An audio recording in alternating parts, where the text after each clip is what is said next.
స్థితిలోకి వెళ్ళవు. ఒకవేళ నీ మార్గమే కరెక్ట్ అనుకుని వెళ్ళిపోతుంటే నువ్వు ఏ స్థితిలో ఉంటున్నావని అర్థమో తెలుసా?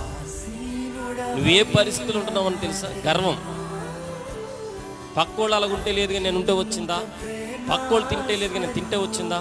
పక్క వాళ్ళు తాగితే లేదు కానీ తాగితే వచ్చిందా?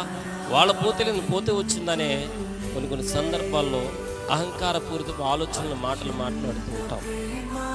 కొన్ని సందర్భాల్లో బైబిల్ పూర్తిగా తెలియదు, వాక్యం పూర్తిగా తెలియదు, గర్వపు మాటలు మాట్లాడతాం. ఏదో ఒక వాక్యం పట్టుకుని ఏలాడుతూ ఉంటాం. అదే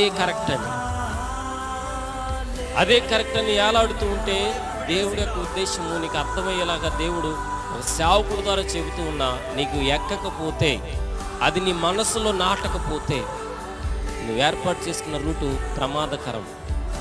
ప్రమాదకరమైన పరిస్థితిని నువ్వు ఆలోచన చేయాలి. దేవుడి చిత్తానికి ఆలోచనకు తగినట్టుగా నువ్వేం చేయాలంటే